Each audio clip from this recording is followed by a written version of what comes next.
ხმაური იყო დღესაც ზუგდიდში სოხუმის ქუჩაზე მდებარე ავტოსადგურის ტერიტორიაზე, სადაც თბილისის მიმართულებით მოძრავი ავტობუსებისა და მიკროავტობუსების მძღოლები შეიკრიბნენ. სიტუაცია სატრანსპორტო კომპანია მეტროპლიუსის წარმომადგენლებისა და კომპანიის კუთვნილი ავტობუსის გამოჩენას მოყვა, რომელმაც დღეს პირველი რეისი შეასრულა დედაქალაქის მიმართულებით. ადგილზე მობილიზებული სამართალდამცავების დახმარებით მეტროპლიუსის კუთვნილი ავტობუსი მოწინააღმდეგე მძღოლების პროტესტის და სიტყვიერი შეურაცხყოფის ფონზე მაინც გავიდა.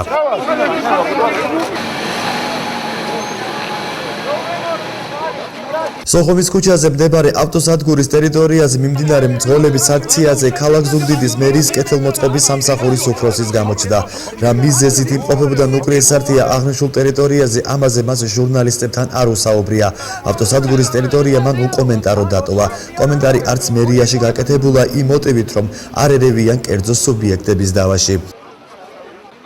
დედაქალაქის მიმართულებით მოძრავი ავტობუსებისა და მიკროავტობუსების მძღოლები კვლავ აპროტესტებენ ახალი სატრანსპორტო კომპანიის შემოსვლას ზუგდიდში. მათი განცხადებით მეტროპლიუსი თურქული კომპანიაა და მათი თქმით ისინი კატეგორიული წინააღმდეგი არიან აღნიშნული კომპანიის შემოსვლით. მძღოლები აცხადებენ, რომ აღნიშნული მოთხოვნით გაფიცვას გააგრძელებენ. ხელისუფლებას მიმართავთ ხოვთ უმორჩილესად, რომ დაგვეხმაროს და ეს შეცდომა არ დაუშვას და თურქმა სამეგრელოში და საქართველოში ჩვენს ბიზნეს არ შეეხოს. ჩვენ ლუკმა პურს ნუ წაგვართმევენ, ეს იქნება ჩვენი თხოვნა. ჩვენი მოთხოვნა არის თურქები შემოვიდნენ ჩვენს ბიზნესში, შემოიჭრნენ და გვართმევენ ჩვენ აწყობილ ბიზნესს, რომელიც მუშაობთ 30 წელიწადია უკვე ამ სამსახურს ვემსახურებით და შემოიჭრა. ეს არის აქ უკვე მთავრობაა ჩარეული. ჩვენ აქამდე გვეგონა რომ გვეხმარებოდნენ, მაგრამ დღევანდელ დღეს დაამტკიცეს, რომ დღეს მთავრობაა ჩარეული ამ საქმეში და ჩვენ სხვა ღონისძიებას მივმართავთ. რაც შეეხება მეტროპლიუს კომპანიის დირექტორი აცხადებს, რომ ხელშეკრულება ავტოსადგურთან გაფორმებულია და ისინი კანონის სრული დაცვით მუშაობენ. დავით დიდიშვილის განცხადებით, მძღოლების უკმაყოფილების მიზეზი მათ მიერ გამგზავრების მსურველთათვის შეთავაზებული კომფორტი და უსაფრთხოება.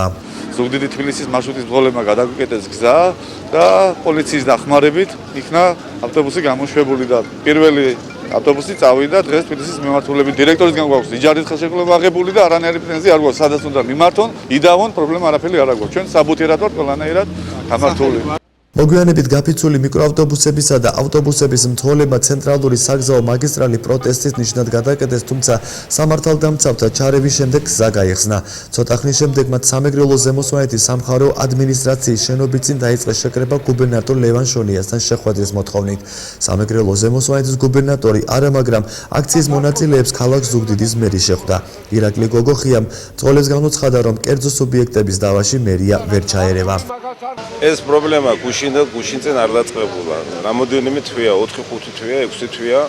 როდესაც დაიწყეს უკანონო მშენებლობა, სხვაგან აპირებდნენ, ქალაქის მერია მშენებლობის ნებართვა არ ქონა გაცემული, დააჯარიმა, რეკრეაციული ზონა იყო, მშენებლობის ნებართვა არ გაცდა და ეს საკითხი ამოიწურა. ეხლა კერძო იურიდიულ პირთან გააფორმეს, ყოფილ ავტოსადგურთან გააფორმეს ხელშეკრულება, რომელიც ყველა სტანდარტებს აკმაყოფილებს და მე ხელფეხი მაქვს შეკრული, როგორც ქალაქის მერს, არანაირი რეგულაცია კანონის ჩარჩოებში არაა ქალაქის მერიას, რომ აუგზავნოს ან ნებართვა გასცეს. სატრანსპორტო კომპანია მეტროპლიუსის წინააღმდეგ დედაქალაქის მიმართულებით მოძრავი ავტობუსებისა და მიკროავტობუსების მძღოლები აქციას უკვე მერამდენეთ მართავენ. ისინი აცხადებენ, რომ პერმანენტულ აქციებს მანამ მიმართავენ, სანამ მათი მოთხოვნები არ დაკმაყოფილდება.